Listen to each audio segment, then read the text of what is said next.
welcome everybody. I'm glad you all are here. It's on a nice day. Actually, it is nice, right? It's sunshine. When we have book talks, we want it to be nice so that people can walk out and come, but we don't want it to be so nice that they just stay outside and don't. So we're glad that you all are here. I'm Rudolph Clay, so welcome to those that are attending in person. And also we have some students and alums that are attending by Zoom, so welcome to those on Zoom also. I'm Rudolph Clay. I'm head of diversity initiatives and outreach services for the Washington University Libraries, but even more importantly for this event, I coordinate the library's faculty book talk series. So we're excited to have all of you here, and we're happy to have our favorite faculty member with us today also. So as looking at you, you all know all the things I'm going to say you know about Todd Decker, but let me say, there may be some of you who don't. So Todd Decker is the Paul Tegens Professor of Music in the Washington University Department of Music. He also serves as Professor of He serves as Professor of American Culture Studies and Film Media Studies, and he's also an affiliate in the Performing Arts Department. Professor Decker received his PhD in historical musicology from University of Michigan, go Blue. His research, teaching, and publications focus on American music from 1920 to the present, with particular emphasis on the Broadway and Hollywood musicals, Hollywood film music and sound, the recorded popular music industry, and pre-1970 jazz. He also teaches courses in 18th century European art music. Professor Decker's articles, book chapters, and blog posts consider race in Hollywood and Broadway musicals, as well as music in a wide variety of films, which you'll be hearing some about today. Outside of his work, though, on American music, Professor Decker has published articles on 18th century keyboard composer Domenico Scarlatti. His books have focused on commercial, popular music and film from the 1920s to the present. They include Music Makes Me, Fred Astaire and Jazz, that was from University of California Press, Showboat, Performing Race in an American Musical, Oxford University Press, Who Should Sing Old Man River, The Lives of an American Song, Oxford University Press, and Hymns for the Fallen, Combat Movie Music and Sound After Vietnam, University of California Press. But today, Professor Decker will talk about his most recent book, which was published in November of 2022 by Oxford University Press, entitled Astaire, by Numbers, Time and the Straight White Male Dancer. A reviewer recently wrote, quote, Todd Decker's Astaire by Numbers deftly pairs quantitative analysis with archival research to examine both the material labor of Fred Astaire's dancing body and his position of power within the Hollywood studio era. And we are in for a real treat today, and please help me welcome Professor Todd Decker.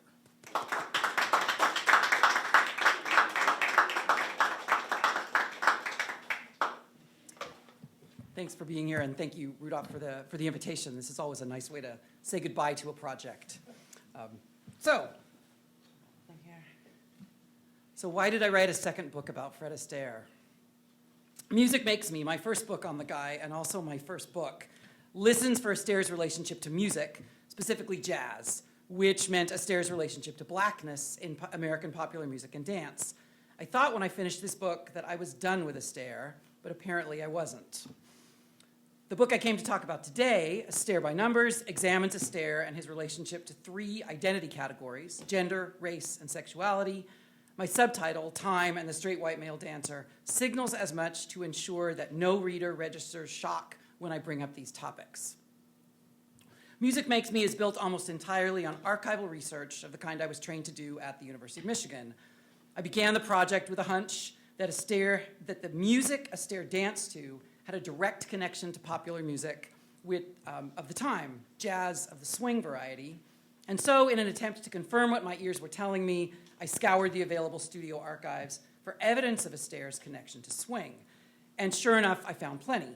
For example, Astaire chose the arrangers for his dance numbers, and again across his 29 films, he tapped professional swing band arrangers from outside the movie studio music departments. Some of these arrangers were African American, making Astaire's choice of arranger a very rare point of access for Black musicians to find work in the Hollywood studios. Astaire by Numbers takes a completely different approach, using a digital humanities method that I sort of improvised as I went along and I got better at Google Sheets. It was a long process. The original Google Sheet for this project dates to January 2017. My interest in digital methods was initiated by an invitation from Paris. In 2015, I was contacted by two film professors based in Paris, Marguerite Chabrol and Pierre-Olivier Toulza. They were assembling an international, multidisciplinary team to work on the Hollywood studio-era musical. These are movies made by the major studios from the late 20s to the late 50s. The multi-year project was funded generously by a humanities institute at Paris 8 in Saint-Denis, a legendary university campus founded in the late 1960s by Michel Foucault, among other stars of French high theory. And I'm a big Foucault fan, so this was a chance to go to his place. This was an invitation I couldn't refuse, and it turned out to be among the most rewarding experiences I've ever had as a scholar. The primary task of the group project, and I normally really hate group projects, was to create a comprehensive database for the study of the studio-era musical from a quantitative perspective. As part of the group's work, I analyzed in detail all 30 of Astaire's studio-era films. The group met at five in-person conferences in Paris over a 3-year period, and to qualify for travel funding at each of these conferences, I had to give a new paper. So in 2018, when the project was sadly over, I was sitting on a significant chunk of Astaire-related research, most of it from a digital angle. When COVID happened, it felt like the right time to hide in my basement with my spreadsheets and digital video files and finally get Astaire out of my system. Besides a methodological shift towards quantitative approaches, in the years spent working on this book, I was also advising a dissertation on a cappella, collegiate a cappella and whiteness, and another on the rock group They Might Be Giants and masculinity. On both of these projects, I was drawn into new theoretical areas, whiteness studies and masculinity studies. These ended up shaping the new book as well. So I like to think of Astaire by Numbers as the happy product of new scholarly relationships and conversations with colleagues and grad students. These relationships led me to new ways of thinking and took me back to a body of film, song, and dance that I had already given the musicological once-over. Quantitative methods begin with counting. As literary scholar Eric Bolson notes, the trick, as always, involves knowing where to look for the numbers and then figuring out how to count them and why. So what do I count? Here's where Astaire proves an ideal subject for quantitative methods. Fred Astaire was a major movie star for almost a quarter century. Between 1933 and 1957, he made 29 feature film musicals, with a new one released on average about every 10 months. A phenomenal record of sustained creativity in a single and fixed artistic form. The combined length of these films is 49 hours and 7 minutes. But if you watch only the good parts, the musical numbers, and why else would anybody sit through a musical, then it takes only 16 hours and 10 minutes to view the Astaire corpus. This first quantitative conclusion relies on a precise sorting of musical from non-musical actions in these films. And indeed, on the Paris project, this was our first task, to decide exactly when musical numbers started and finished. Marking the start and finish on the time code opened the door to quantitative conclusions using time, which is one reason the word time appears so prominently in the book's subtitle. Indeed, the film musical tidily separates the musical and non-musical domains of human action. Among them are physical, singing versus talking, dancing versus walking or sitting, although Astaire will blur the distinction between dancing and walking. Technological, filming to playback on the set for musical numbers versus direct sound for dialogue numbers. Industrial, studio music departments worked on musical numbers before they were shot and on dialogue scenes after they were shot. And authorial. Astaire is the de facto auteur of most every musical number he appears in. I even found AD reports in the archive that listed his name as the director of record, which is extraordinary. Along all these indices, the technological nature of commercial cinema yields a fixed audiovisual text where the shifts between musical and non-musical actions can be turned into data. So returning to the Astaire corpus, Astaire isn't in all of the musical numbers in his films, and if we're only interested in Astaire, as I was on this project, he's my control across of the corpus, then we can knock our viewing time down a bit more. The combined runtime of the Astaire numbers, the numbers Astaire appears in, is 11 hours and 32 minutes. But there's yet another smaller corpus hidden in here. Just the screen time when Astaire himself is dancing. There's good evidence Astaire had a clip reel of all his dance routines in his films. Only the dancing, none of the singing. He supposedly kept it in his basement. Before starting work on a new film, Astaire reportedly watched this clip reel, which grew longer with each film he made, so as to avoid repeating himself.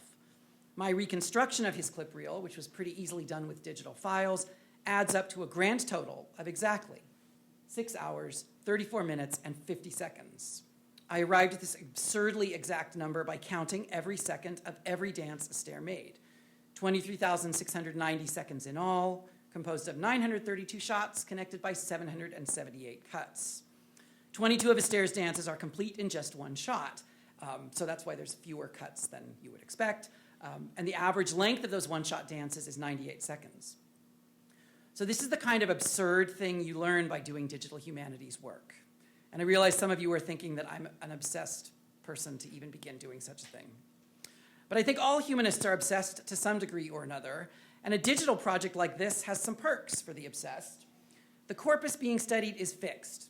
Every second of the corpus is treated to identical analysis that yields data of a quantitative or comparative kind.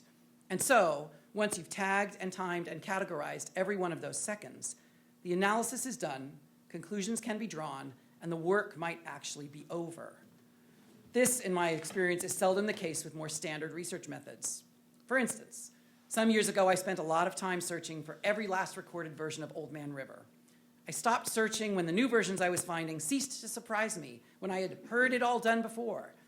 Still to this day, every few months, I get an email from someone who read my book on Old Man River and didn't find their favorite version discussed or mentioned therein. I do not face this situation in the case of Astaire. You can ask me about any second in his 6+ hours of film dance, and I can bore you to tears with analytical and comparative data. Hopefully the book I wrote on this data is more interesting than that, and has some new things to say about Astaire, and about how we might watch and see movies by converting them into data. Does anyone in the history of filmed dance measure up to Astaire? As I noted, by my count, Astaire danced for exactly 6 hours, 34 minutes, and 50 seconds. That's 395 minutes. Astaire's closest peer, the white dancer Gene Kelly, proves a distant second, with only 3 hours and 7 minutes of dancing screen time. Eleanor Powell, also white, and the only female dancer to enjoy a substantial career as a star in her own right, appeared in just under 2 hours of dancing. The career totals for Bill Robinson and the Nicholas brothers, the only black dancing stars of the classical era, are roughly the same as the average duration Fred Astaire danced in just 2 films. This data puts a number on both Astaire's dominance of the genre and the difference between the careers of the top white and black dancing stars. The classical Hollywood musical emerges as basically a whites-only genre. Astaire's clip reel is a combination of dance choices, how he moved his body, and cinematic choices, how his moving body was captured and presented on film. The technological domain of the cinema offers many countable units. On the image track, I count shots, cuts, ways of framing the dancing body, camera movements, use of cranes, etc. On the soundtrack, I quantify the presence or lack of foot and body sounds.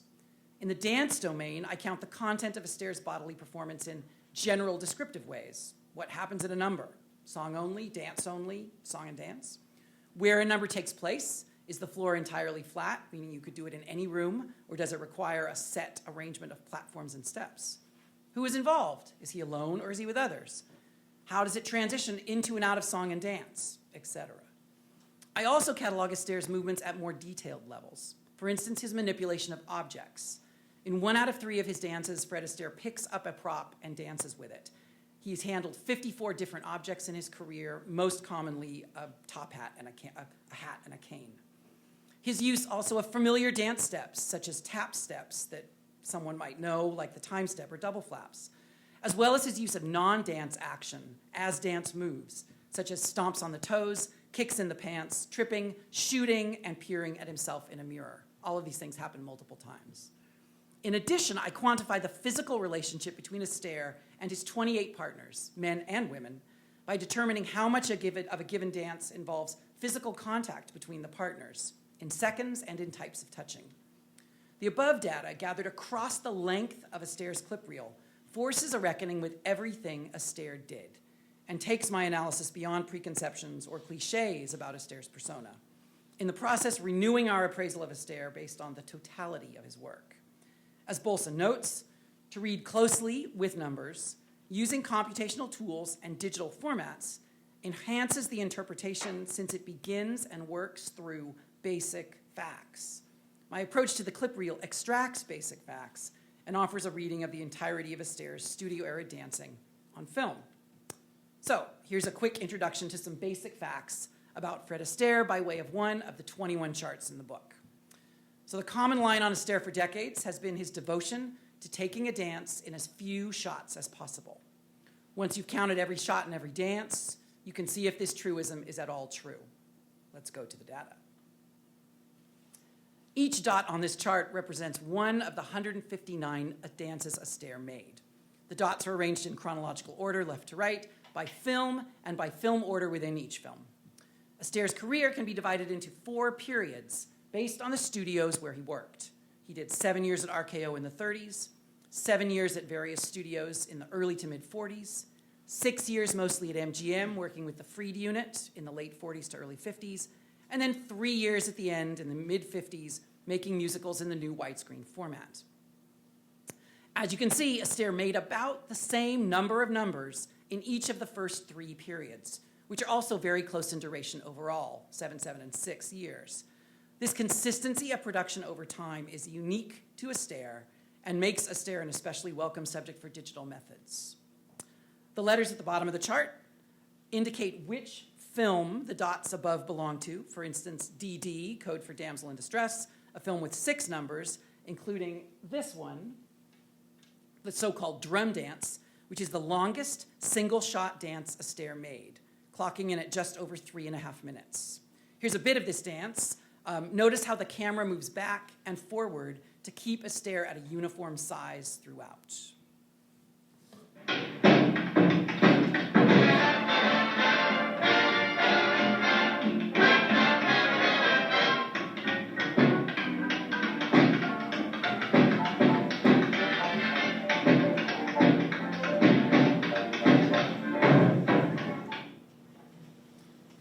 Chart. So what exactly does the chart? Here's the caption. Longest shot has percentage of duration of entire number. So a musical number entered as 100% on this chart is a dance done in a single shot. A dance Astaire had to do start to finish in 1 shot, which also of course means 1 take. You'll notice there's an uneven distribution of these 1-shot numbers over time. Those are the 1-shot numbers. Astaire made 14 one-shot dances in a 7-year period at RKO. The average duration of these dances was nearly 2 minutes. Over the next 14 years of work, he made only 8 one-shot dances, and the average duration dropped to 1.25 minutes. By the widescreen years, he had dropped the one-shot number entirely. This chart shows Astaire's gradual abandonment of the one-shot routine. The trend line shows an increased reliance on cutting. Over time, the duration of the longest shot as a percentage of the entire number steadily declined. Astaire started cutting more and more, chopping his dances into more and more shots. In a different chart, I show how the duration of Astaire's dances remained almost unchanged across his career. He typically danced for about 2.25 minutes. So taking his dances in more shots meant the amount of time he had to dance for the camera at any given moment declined over time. Here's another way to express this. In the 30s, Astaire's average shot length was 51 seconds. By the widescreen films, it was down to 23. Data like this qualifies many claims about Astaire, that he cut as little as possible or that he was committed to a sustained view of the dancing body. Indeed, taking a dance in 1 or 2 shots was only common in a rather short period in the mid-30s, after which he pragmatically made his dances in smaller, more manageable pieces. On a film set, Taking usable shots forms the primary task at hand. Astaire's film dances are typically understood as not all that cinematic, the understanding being that he does a perfectly executed dance for the camera, which precisely follows his moves so as to keep him centered and uniformly scaled for the entirety of the dance. In practice, and especially after 1936, Astaire cut all the time. Discrete cutting was an effective way to make the idealized perfect dancing figure that remains the hallmark of his reputation. And here's where examining the cuts proved revealing. Astaire often put cuts to work towards the execution of dance actions that were prohibitively difficult to do. He also used cuts to reposition, to literally move himself and his partner to different spots within the real space of the set, so as to complete particular moves. Here's an example of each of these kinds of cut. First, from a rare Astaire flop, The Belle of New York, 1952, watch for the two cuts in this clip, which occur on either side of a hat tossing trick.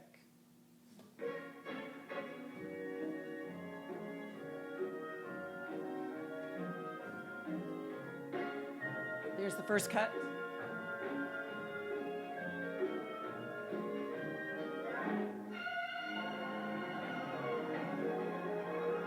So here's just the shot in question. This is the piece of film right here.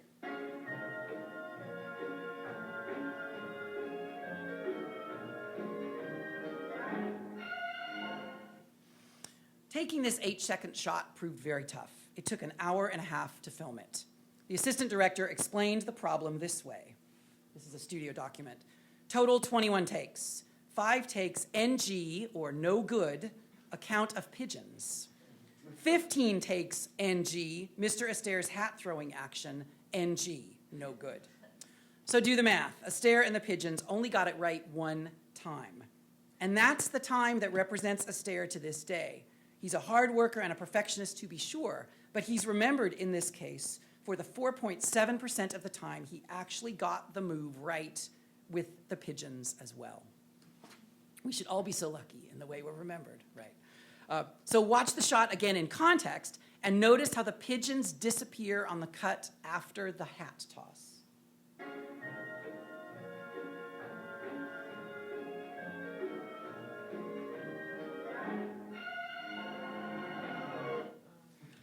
So continuity errors like this, normally anathema in Hollywood, are integral to Astaire's presentation of his screen dance body. It's always perfect, and it's always presumed to be the only object of any interest. We're not going to notice those pigeons. We're just going to be watching his dancing body. Here's a second cut that conceals a notable shift in the absolute position of two dancers on the set. The film is You Were Never Lovelier from 1942, one of Astaire's two pairings with Rita Hayworth. So watch for the cut. There's one cut here.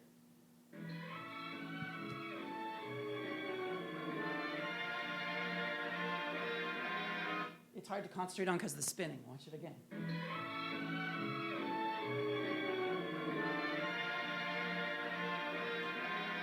And it's easier to see in slow motion.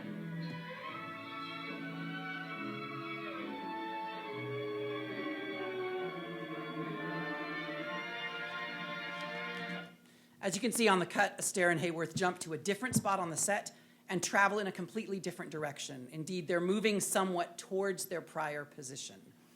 Cutting on spins is a common strategy. He does it over and over again. He learned it very early. And often he ends his routines with spins, so it was often an option. Astaire relied on his audience not noticing these details. After all, he never dreamed his fans, much less a meddling scholar like me, would own copies of his films and pore over them for the details. On initial release, you had to watch the whole film in a theater and catch the numbers as they went by. The story goes, indeed, that some fans sat in Radio City Music Hall all day long during the run of Top Hat, waiting for each musical of the 7 musical numbers in the film to go around. There's no way they could have done what I've done to Astaire's output.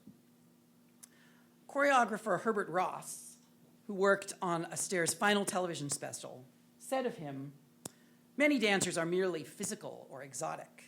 Astaire manages to project intelligence." I suggest the intelligence Ross sees in Astaire is an effect of the fundamental choices Astaire made and could make in the crafting of his screen dance body. Ross contrasts Astaire's intelligence with the merely physical or exotic. Both qualities he dismisses as merely are raced non-white and gendered female. Following this move, we can understand Astaire's intelligence as implicitly white, straight, and male, derived from the tight control Astaire exercised over his dance movements, minimal as they were and contained within the frame, which was constantly adjusted to follow him around, and the presentation of his body on screen, seemingly direct, but as analysis of the cuts shows, collaged together on many levels. This control was entirely predicated on the power he enjoyed as a straight white male movie star who could, for close to a quarter century, walk onto any Hollywood lot and set the aesthetic agenda and production tempo for 13 minutes of about any movie he was in. His sustained access to the studio machine enables the very notion of his style. He dances so much that general principles about his work can be established qualitatively, and quantitatively. If Astaire had only made 11 numbers, as, say, the Nicholas brothers did, it would be harder to suggest a consistent cinematic style. The generous length of Astaire's clip reel matters for the securing of his aesthetics as straight, white, and male, and of course for the very premise of my quantitative study of his work, which is, yet again, another textual monument to Astaire's genius. Repetition of the same aesthetic strategies over many films builds his identity as both creator and screen dancer and reinforces his whiteness and maleness. Only a white man could do this across the full decades of Astaire's career. Quantitative data such as this also opens the way to new perspectives on Astaire that speak to questions of identity and self-presentation that remain largely unasked in any systematic way across his long career. Astaire was a straight white male movie star who danced at the highest level of commercial mass media for a quarter century.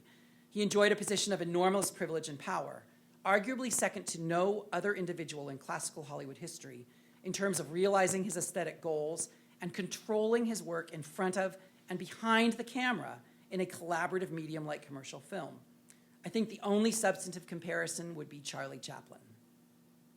The opportunity Astaire enjoyed to do this deeply creative personal work as a dance maker and dancer relied fundamentally on his being male and white and on his presentation as a cisgender heterosexual. Lacking any of these three identities, his career would have been impossible. I'd like to highlight three different ways of counting that I do in the book that bear directly on Astaire's self-presentation as straight, white, and male. First, by quantifying whiteness in his work. Second, by using timesheet data from studio records to read a very famous Astaire Rogers dance number. And third, by looking at how his most common sort of routine, the duo dance, expresses Astaire's intersectional identity as a straight white male dancer. Here's one way to quantify whiteness in Astaire's film musicals.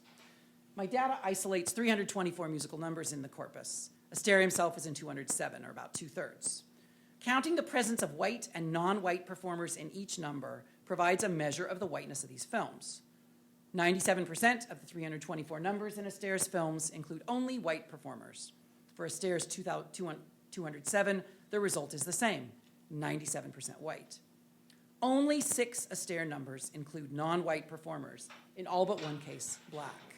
The non-white but not black exception is Olga San Juan, Astaire's partner in Heat Wave, a theatrical number from Blue Skies, 1946. San Juan was a New York-born Puerto Rican performer with a brief Hollywood career. In a featured role in Blue Skies, she is not Astaire's romantic partner in the plot. Her pale skin and brown hair present as white, and she speaks without an accent, but she performs a range of rather sexy numbers and wears revealing costumes that tag her as an ethnic other. San Juan's ethnic persona is so underdeveloped that she is absent from scholarship on Latinas in Hollywood. A further way to measure whiteness in the Astaire corpus tallies up numbers where white performers don blackface, brownface, or yellowface, whether by way of actual makeup or in costuming, scenic, musical, or choreographic content. This kind of crass racial mimicry, a presumption to perform as a racial other reserved for whites only, occurs slightly more frequently in the Astaire corpus than numbers with actual non-white performers. Astaire himself appears in racial drag 3 times. Blackface in Bojangles of Harlem from Swing Time, 1936. Brownface, Steppin' Out with My Baby, Easter Parade, 1948. And Yellowface, Limehouse Blues from Ziegfeld Follies, 1946. These numbers wear their non-whiteness literally on their made-up faces. In 4 Astaire numbers, other performers put on racial types, but Astaire does not. All 4 of these are Latin American in location. In these fantasies of non-white otherness, Astaire retains his status as white and appears in a light-colored suit or nautical blazer, uniforms of the rich white colonial male visiting the tropics.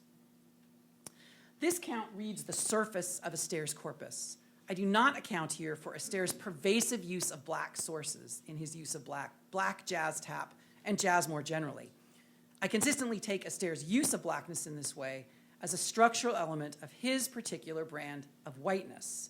The vast majority of the time, musical numbers in the Astaire corpus feature white performers presenting as white, always with the caveat that whiteness in this pop culture sphere often draws on black performance tropes. Literary scholar Franco Moretti has explored the notion of character space in literary works, and he argues that measurement matters so much. It makes some concepts actual in the strong sense of the word. It takes character space and proves that there is something in the real world of fictions, that corresponds to it. The musical number space available for non-white performers and white performers presenting non-white stereotypes can also be measured. This space, unlike the real world of fictions, was, in the moment of production, a concrete expression of Jim Crow popular culture industries, measured in the career prospects that opened ample room for Astaire, but virtually no space for non-white others, unless, like San Juan, they could negotiate their own non-whiteness. As Moretti adds, such measurement is new because it's precise. Looking rather bluntly at simple presence in film musical numbers, the above counts of non-white performers and caricatures puts a precise number on whiteness in the Astaire corpus, 97% white only, with more allowance for whites to play non-whites than for non-white performers to appear on screen. This 97%, interestingly, can be compared to Richard Jean So's recent book, Redlining Culture, which uses quantitative methods to measure the prevalence of whites among all authors published by Random House between 1950 and 2000. So's numbers add up to 97% white.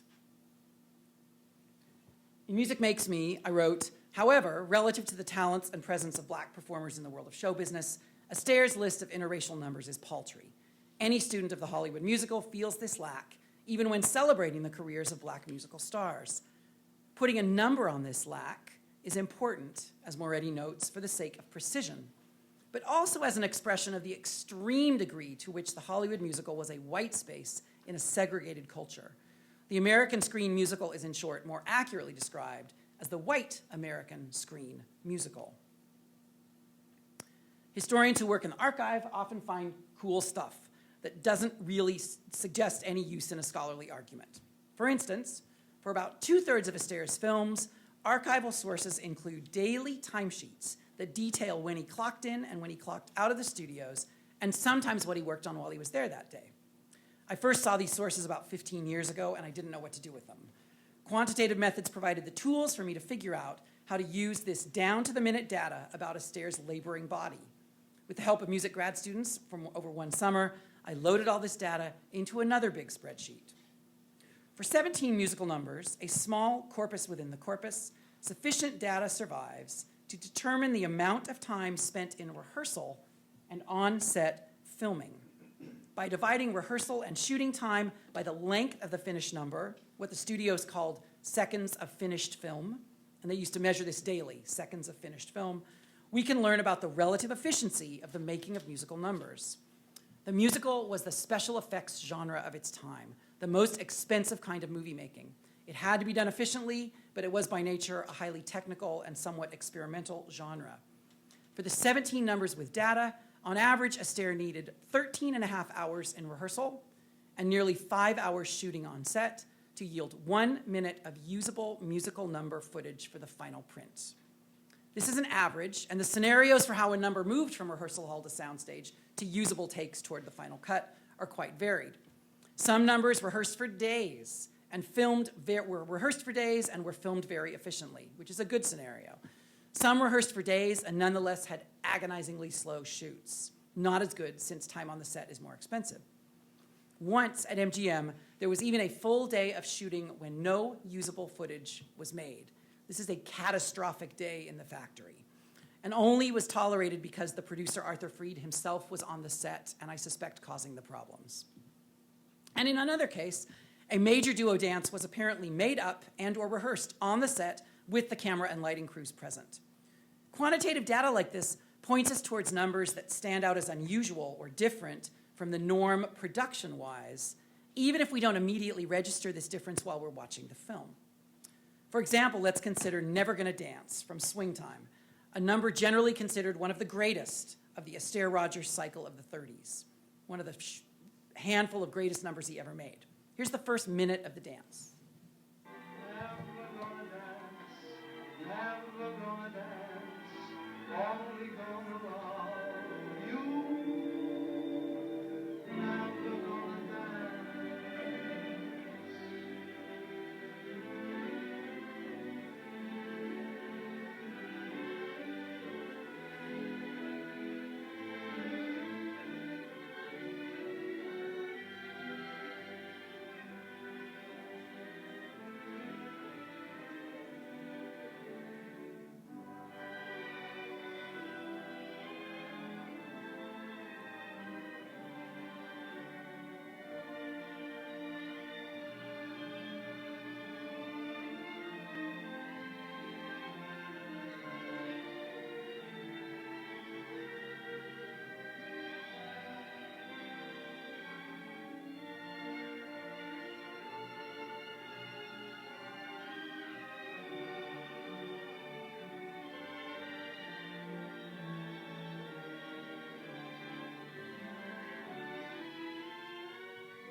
This dance was the last bit of Swing Time to be made. It's also by far the most efficiently made number that Dance Astaire created among those with data. Making this number took under 2 hours of rehearsal and about 3 hours of shooting to 1 minute of final cut dancing. Extraordinary efficiency relative to the average. How could they do this so quickly? Well, as we saw, a large chunk of the opening section is just walking slowly in a big circle. A bit further on in the dance, Astaire and Rogers recycle steps from an earlier routine in the film, something they never do anywhere else. And there are no foot sounds at all. The dance never dips into tap, a highly unusual choice for this pair. Prior to this number, Astaire and Rogers had only ever made one full-length dance that lacked foot sounds, and they only ever made 4 in the 1930s. Never Gonna Dance was created under pressure to finish the film. The relative simplicity of the dance steps and the lack of foot sounds, much less tap, point towards a rush job, but the number doesn't look thrown together at all. Indeed, some critics have called it the pinnacle of Astaire's art. How could he get away with this? One answer lies in Astaire's frequent incorporation of moves that look like walking, but that when he does them, end up looking like dancing. Key to Astaire's screen dance persona is a blending of everyday movement with dance moves that never indicate a specific dance discipline, such as ballet, for example, which Astaire usually evokes as a parody and then shrugs off like a bad idea. Keeping their dancing relatively close to actual ballroom dance and creating at a time when partner social dancing was a common competency among their audiences allowed Astaire and Rogers, and Astaire when he's alone, to dance without being dancers, to remain normal people who just happened to dance. This was particularly urgent for Astaire, since the specter of effeminacy always hovers over dancing men. Never Gonna Dance could be made so quickly and be so convincing as a dance because at the heart of Astaire's style was everyday movement that slid into and out of the dance, a strategy that distanced Astaire consistently from the category of dancer, even as he was, of course, dancing. Also important for Astaire's posture as a normal man was the partner in his arms, almost always a hyper-feminine woman in an elaborate evening gown. To conclude, let's look at the importance of the duo dance as another means to shore up Astaire's normative straight white male persona. By far the most common type of dance Astaire did was the duo dance. Fully 2/3 of his dance routines involve one other person. Among these 104 duo dances, Astaire made 90% pair him with a romantic female partner, 10% with a non-romantic male or female partner, and sometimes in this group of numbers, the woman is in drag. I'm using the word romantic here in normative generic terms to connote heterosexual couples. I don't have time today, but in the book, I explore possible queer readings of several Astaire partner dances with men or with women in male drag, or simply with women in pants, which in Astaire's time was still an edgy fashion choice. My data-driven analysis of the content of Astaire's 104 partner routines considers two parameters: seconds of time during which the partners are touching in any way, expressed as a percentage of the duration of the number, and the occurrence of 6 types of physical relationships between the partners. Let's take this second aspect first, and I'll use screenshots to quickly illustrate these 6 types. Note that representative instances of all 6 occur in the romantic duos and in the non-romantic duos. So, supported partnering locks the couple into a single physical unit. Their weight is shared, and the moves they do are unimaginable without the other. Closed ballroom position draws on Western European social dancing, usually as an expression of compulsory heterosexuality on the dance floor. The word closed indicates how this physical relationship locks the couple into a unit that moves as one. Flexible holds typically involve 1 point of contact instead of the closed ballroom position's 2, allowing for a more dynamic, less linked movement, but keeping the pair within arm's length at least. Such positions include holding hands, side-by-side arms around each other's waists, and arm in arm. Mirroring find the partners facing each other, not touching, and doing identical motions, again with no touching involved. This can be a matter of professionals doing a rehearsed act or romantic partners intuiting each other's moves in an expression of amorous physical telepathy.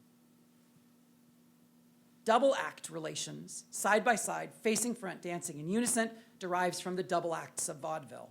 The duo presents a united front, close synchronization, and absolute equality. Contrasting moves present a complete lack of coordination and usually signal conflict. As these screen caps show, Astaire's romantic dances with women and his non-romantic duo dances with men and women employ the same array of physical relationships between the partners. In short, one set of descriptive categories is sufficient for all of Astaire's duos, romantic and non-romantic alike. No category is exclusive to either the romantic or the non-romantic dances, suggesting that Astaire's representation of romantic heterosexual love tilts rather strongly towards more equitable and friendly partnerships, such as might obtain between 2 men or 2 women. Reciprocity between equals marks almost all of Astaire's duos. However, as we might expect, the seconds of touching metric, expressed as a percentage of the total duration, shows a clear division between the 2 types of duos. The average for romantic dances is 56% touching, for non-romantic, 14% touching. And in most of those non-romantic dances, the touching involves hitting. Data-driven methods yield statistical norms here against which outliers can stand out. For example, Astaire's dances with Judy Garland in Easter Parade involve very little touching relative to his work with other leading ladies. The group of dances Astaire and Garland do in that film are measurably different. Indeed, they relate most of the time in ways that would be appropriate for 2 men. Romance made of reciprocity and a suppression of traditional gender roles is a hallmark of the Astaire-Garland partnership, and finding a way to dance together without touching forms part of the danced component of their romantic relationship in the film. One outlier among the duo dances is otherwise very evident. 99.04 of these 104 partner numbers are with a white partner. 0.96, one singular routine, a shine on your shoes from the bandwagon, is danced with a black partner.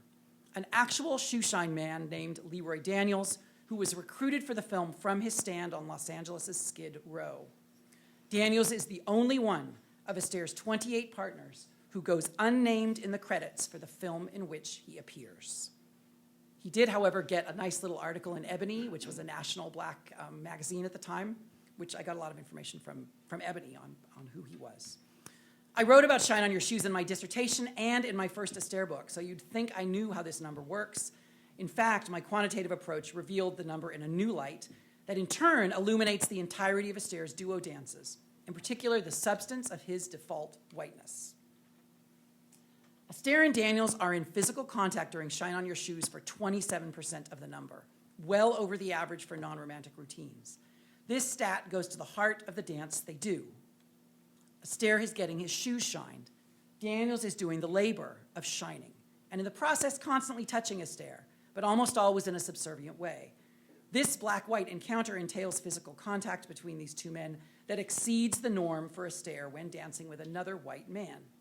Furthermore, the 6 categories of physical relationship, evident in Astaire's 103 duos with white partners, offer little in the way of explanation for Shine on Your Shoes. The only one that works across the number is the contrasting moves category, though the contrasting moves seen in Shine are unique to Shine. The hierarchical unit of customer and shoe shiner remains always complementary, but never in a way that suggests equality. Astaire is above Daniels for most of the dance. But with Astaire largely immobilized on the shoe shine stand, Daniels, who never speaks or sings, has more freedom of motion. He dances more, and he also makes more rhythm, more sound. With his feet, he actually wears tap shoes that are visible in the film, and the tools of his trade, his brushes and his rag.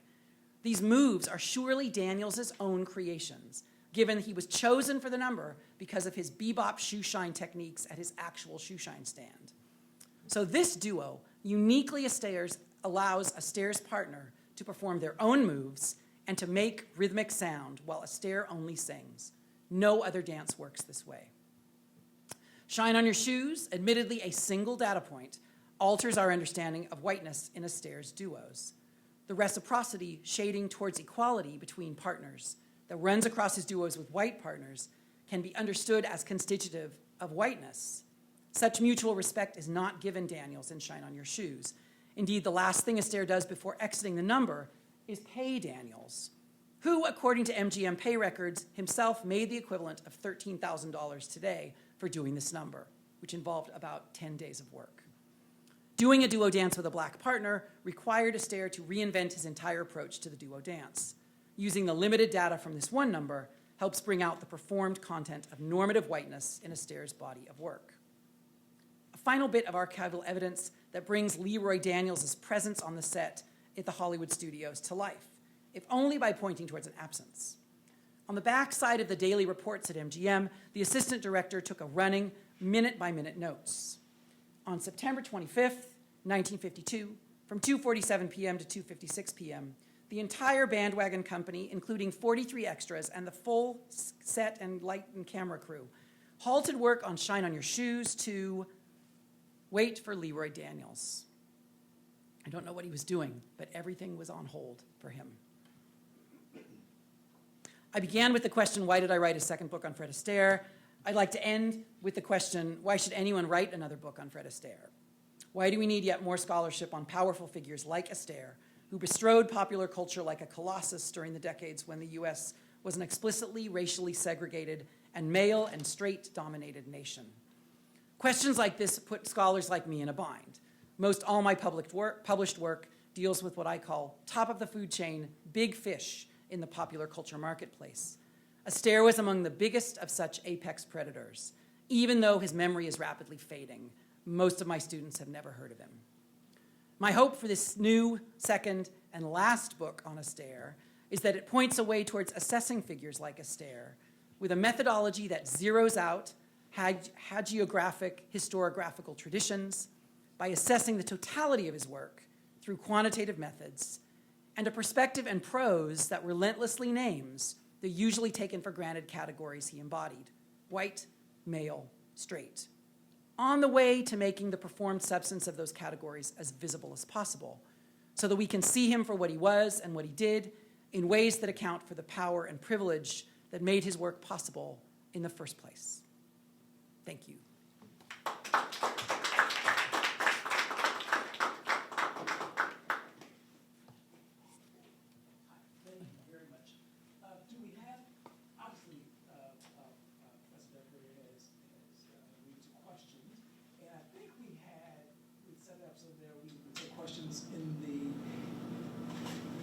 Zoom, were there? Yeah, there are none, Okay, but okay. yeah. So we can take questions. Yeah. I'll let Marcus. So, am I correct that underlying a lot of your work here is an assumption that when we refer to Astaire, there's an assumption that Astaire is kind of the master of his own destiny in this, and is there any extent to which one could punch a hole in that assumption? Sure, and I do that with certain numbers. I try to there are certain films, for instance, the Yellow-Faced Routine from Ziegfeld Follies, Limehouse Blues. It's clear there that there's evidence that he was that he was not doing his own choreography. A lot of that number was not his own choreography. So there's evidence for that, but most of the time, the vast majority of the time, he is in complete control of what he does on camera, no matter where he goes. That's pretty documentable on and on. Yeah, I mean, he would start a film about 6 to 8 weeks before it started filming, and he would go in every day and work a 6-hour day in a studio all by himself with a pianist and with a dance assistant and make his dances. So that, and he wouldn't let the director of the film wouldn't even get to see those dances until they were ready and done. So yeah, so it's his work.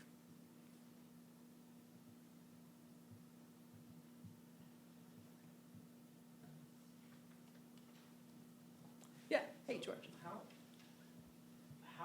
I don't know enough about Astaire's work Yeah. methods. How much did he talk with the director to say, shoot this much from that angle, to actually take the numbers approach? Like, you're going to shoot for this many seconds. And I guess how much did his steps feed into the actual choice of camera angles and that kind of thing? Right. So the dances are built in a rehearsal studio, and they're designed with the camera angles in mind.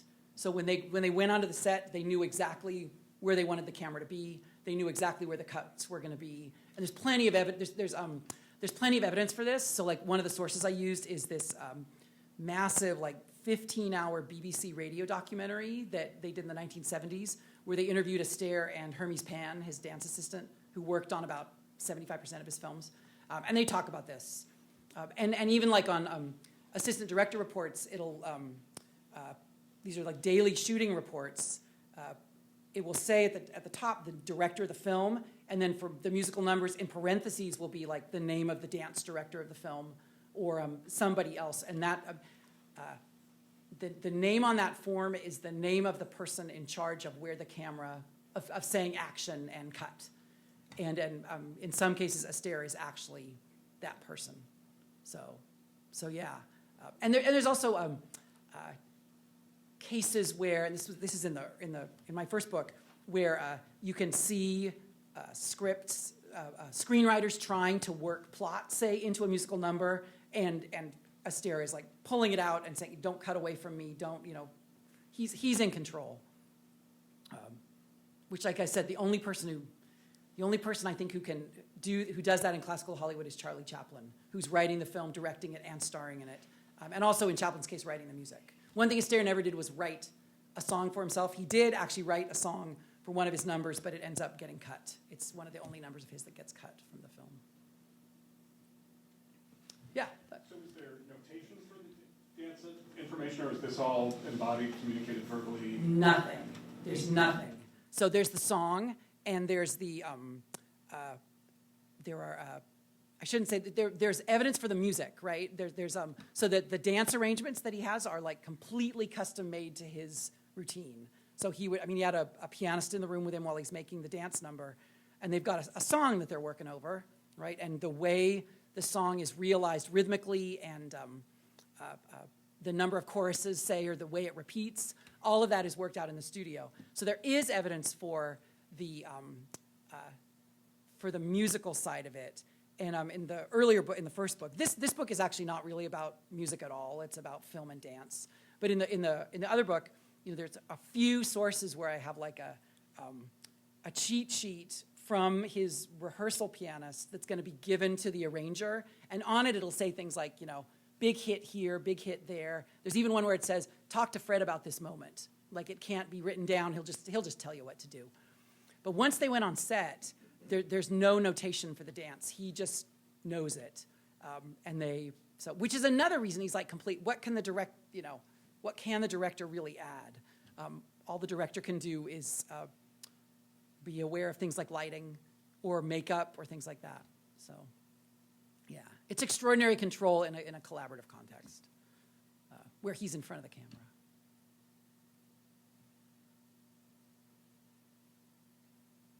Sure. Mark. A little more about I guess maybe props or costumes? Are there any, was it possible to count situations, for example, where a costume was an integral part of the dance or it influenced steps, or are there situations where the costume is, and I don't know how to ask this exactly, where the costume is just simply clothing as opposed to denoting this person's function or this person's status or that kind of thing? Right. I don't have the number at the top of my head, but it's something like in 95% of his dance numbers, he's wearing his own clothes from his own closet. So Hollywood stars like Astaire were responsible for their own clothes. It says it in the contract that he will provide his own clothes, even regardless if it's a period film. So his clothes were an expression of his sort of star text and persona, and he doesn't ever really dance with his clothes in the sense of like taking. There's one number where he plays with a raincoat. Okay, there's one number where he plays with a raincoat, and it's great on a cut in that number. There's a cut in the number, and before the cut, his coat is buttoned, and after the cut, his coat is unbuttoned, and it has to be unbuttoned for the steps he's going to do. But clearly, he didn't want to have to choreograph the unbuttoning of the coat, so it just magically changes, which is the kind of thing you learn when you watch sort of perversely. It's a perverse thing to watch, like, is this coat buttoned? No, but no, so he tended more to play with things that he picked up. And I think this is, again, an element of, and often the stuff match it, like lighting a match. He does that a couple times. In rhythm, obviously, like to light a cigarette or something. But he doesn't play with his clothes, or dance with his clothes, but his partners, the dresses that his partners wore were often a big deal. He would go to the fittings, or he would be aware of what because that would obviously influence the dancing. And there's a very famous story about the number Cheek to Cheek, which is one of Astaire and Rodgers' most famous numbers. Her dress is covered with feathers, and while they were filming, the feathers were coming off and getting in everybody's nose and stuff, and it caused that's one of the sort of the legends about it. But I mean, he understood the importance of clothes, obviously, but there's a deep continuity between him, what you see him wear in the films, and Astaire in life. Even though, and there's somebody else who's done work on this, even though supposedly as much as he's understood to be an important dresser, right, an important American man in terms of his style, there's no evidence that he influenced the way men dressed. Men didn't copy his dress. Although one last story about dressing, which is great, there was like 8 years ago, I gave a talk at the Victoria and Albert Museum in London on this like Astaire study day, and we went to Astaire's London tailor, where they still had his measurements, and the guy and the cutter cut a suit using Astaire's measurements. And I tried really hard to figure out a way to get that into the book. This idea of I'd actually like seen the body of this guy's body, what his suit was like. He has a super narrow chest and very wide hips. The cutter was even saying, like, this is weird, this is a strange figure, this is a strange body. So that, that's the clothes angle and the props angle. I remember seeing the documentary, so this was involving Nicholas Brothers. Yeah. And I'm not sure if this was actually part of the film or if this was real. This is the part where they're doing some number, and he asks them, "Oh, aren't you going to rehearse that?" And they keep telling him, "No, we got it. Is that, There is footage of Astaire with the Nicholas Brothers, but they're not. They're on they're outside the sound stages on the lot, and they're just clowning around, and there's no sound for the footage.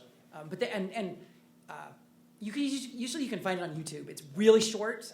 So the Nicholas Brothers are these Harold and Fayard Nicholas that do an extraordinary series of 11 numbers. When they're in a film, they're in the film for like 2 minutes, 3 minutes. Any of my students have probably already seen the Nicholas Brothers. I show it in practically every class. I show the Nicholas Brothers because they just do this amazing work, and they're these handsome, stylish, leading man type guys. You can imagine a whole series of films, The Adventures of Harold and Fayard, where they do number after number, but the most they were ever allowed to do was one number in a film. But there is this great intersection. That film you're talking about is is nice evidence that these people were crossing paths with each other in the same factory, and you know, with different access to the film, to getting onto film. Yeah, Ian. Yeah. This is great. I wonder, are there any lessons that you learned methodologically that you think would be generalizable? Like how, I mean, obviously, like counting things is Yes. is generalizable, but is there anything in particular that struck you like, oh, you know, even as a notion, like I can see this applying here and there in different ways beyond the specific subject matter? You know, I think it's hard because you'd have to find a genre where there's this a genre that toggles, right? Because musicals just toggle between the musical actions and the non-musical. So like you think of a Western or an action film, and I really do think of musicals as the studio era's action films, right? They're technological, they're spectacle, they use music, and they center on bodies in space, right? And I haven't tried this with like with the Fast and Furious franchise, like sort of how much, but I think most of us can feel when an action film shifts into a musical mode or into an action mode.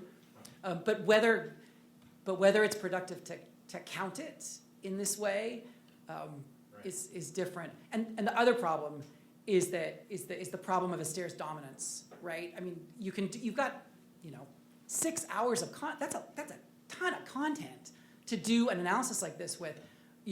The next biggest corpus is Gene Kelly, which is knocked down to just 3 hours. I think there comes a point with digital where if the sample's too small, you can't trust the conclusions.